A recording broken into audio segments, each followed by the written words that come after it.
안녕하세요. 전 산촌균형 10년차 산촌TV 김강중입니다. 저는 25년간 광고 일을 했었고요.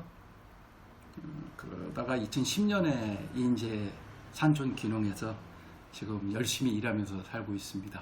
오늘 이제 산에다가 여러 가지 산채도 키우고요. 산양삼도 키우고, 그다음에 산촌균형이나 균형귀촌에 관심 있으신 분들한테 강의도 하고, 작년 같은 경우는 책도 한권 썼습니다. 이런 책을 썼습니다. 인생 이막 산촌균형 어때요? 라는 책을 썼는데, 이 책에서 이제 제가 이 책을 쓰게 된 배경은 아무래도 이제 이걸 하시는 분들에게 좀 도움이 되고자 해서 썼는데, 100세 시대가 온다고 하지 않습니까? 저는 그 말이 좀 무서웠었습니다. 60세에 정년퇴직한다고 가정했을 때 그럼 40년을 더 살아야 되는데 무엇을 어떻게 하면서 살 거냐라는 숙제였었죠. 그럼 과연 도시에서 60세까지 살았다고 가정하고 나머지 40년도 도시에서 사는 게 좋은 것인가? 혹시 잘못하다가 갇혀있는 방에 침대에 누워있다가 가는 건 아닌가? 이런 생각도 했습니다. 그래서 지속가능하게 건강하게 살면 어떻게 해야 되는가? 라는 것이 저의 큰 숙제 중에 하나였었지요. 그래서 생각해낸 게 건강하게 100세까지 살려면 일을 해야 된다고 생각을 했습니다. 일을 하면서 건강을 유지하는 것이 가장 좋다. 이것이 아무 다른 일이 아니라 어느 정도 수입도 보장이 될 수 있는 그런 일을 하면서 사는 것이 건강하게 100세까지 사는, 결국에 이제 지속 가능한 삶을 산다는 것을 의미하는 거였었죠. 그런 거를 좀 정리해 본 것이 건강과 일, 그리고 지속 가능한 삶, 인생 이막 산촌균형 어때요? 라는 책을 쓰게 됐습니다. 작년 5월에 6월경에 나왔나요? 여기서 이제 추천사를 하나만 제가 읽어드릴게요. 산촌균형 가능할까? 인생의 중요한 교차로에는 유감스럽게도 신호등과 표지판이 없다고 했던 해밍웨이의 말이 틀렸다. 균형을 꿈꾸면서 마주하는 인생의 교차로에서 최신 업데이트된 내비게이션과 같은 책. 저자는 자신의 체험을 기반으로 묵직한 인생의 방향 전환부터 새털같이 가벼운 산촌 생활의 노하우를 재미나게 엮어 한숨에 읽어낼 수 있도록 마법을 부렸다.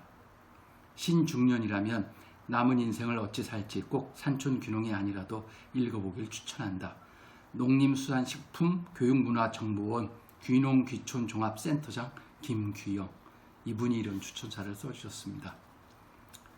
이 책에 어떻게 구성이 됐는가 잠깐 보면요. 제1부는 산촌균형 알아보기, 2부는 나의 현재 산촌균형 생활, 3부는 마을 주민이 된다는 것, 4부는 산에서 농사짓기, 그 다음에 에필로그, 이렇게 되어 있습니다. 좀 개략적으로 말씀을 드리면 산촌균형 알아보기 위해서는 우리가 귀농, 귀촌 뭐 이런 귀여, 귀산촌 이런 얘기 많이 있는데 법률에 대한 정의를 한번 봤고요. 그래서 산촌균형이란 무엇인가? 이 단어는 실은 없었던 단어예요. 그래서 제가 만들어낸 단어인데 산촌균형을 저는 이렇게 정의를 했습니다. 도시에서 산촌마을로 이주해서 산지에서의 활동을 주업으로 하고 노지에서 밭농사 위주의 농사일을 부업으로 하면서 살아가는 생활, 이거를 저는 산촌균형이라고 정리를 했습니다. 그 다음에 이제 산촌균형 알아보기 위해서 세 번째가 산촌에서의 건강과 일, 그리고 지속가능한 삶의 터전. 그 다음에 왜 귀농도 있고 귀여도 있는데 왜 산촌균형을 선택했나라는 질문을 제 자신에게 던진 겁니다.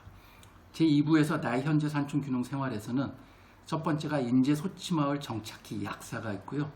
가장 먼저 해야 할 일, 그러니까 산촌균형을 할 때 가장 먼저 해야 할 일, 다 아시겠죠? 귀농교육, 귀촌 귀농교육 열심히 받아야 된다는 말씀이에요. 지역선정과 주거지, 어디서 어떻게 사느냐가 제일 중요하지 않겠습니까? 그 다음에 이제 아무래도 산촌에서 농사일을 하면서 살려면 영농기술을 습득해야 되고요. 3부에 가면 마을 주민이 된다는 것인데 첫 번째 챕터가 마을 주민들과 어울리기입니다.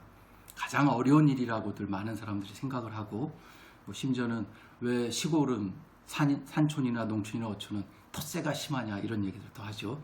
그때마다 저는 이렇게 얘기합니다. 내가 먼저 다가가기면 해결된다.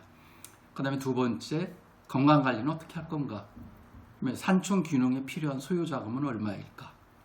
그 다음에 산촌균흥에 필요한 장비와 물품, 산촌균흥할 때 연관되는 관청들에 대한 소개도 했습니다. 마지막으로는 산촌균흥이 다 아름다운 것은 아니다. 그렇죠. 아름답지 않죠. 다 부족한 것 그리고 불편한 것 이런 챕터도 있고요. 제4부가 산에서 농사짓기입니다. 밭은 어떻게 만들고 어떤 작물을 심어야 하고 심기 전에 그 산채를 위해서 사전 지식이 있어야 되겠죠.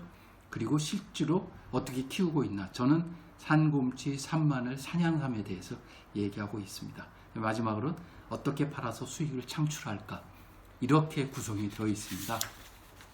한 번쯤 관심을 가지고 보시면 조금이라도 이런데 생각이 있으신 분들은 많은 도움이 될 거라고 저는 자신 있게 권해드리고 싶습니다.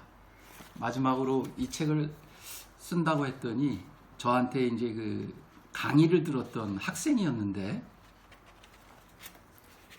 유명한 시인입니다. 오철수 시인이라고. 이 시인은 민족문학작가의 사무국장과 이사를 겸했고요. 90년에는 제3회 전태일문학상을 수상을 했었습니다. 그래서 저한테 교육 강의를 받고 저희 마을에 와서 제가 산 농사 짓는 것을 와서 직접 보고 가서 내려가 가지고 이 시를 써서 저한테 줬습니다.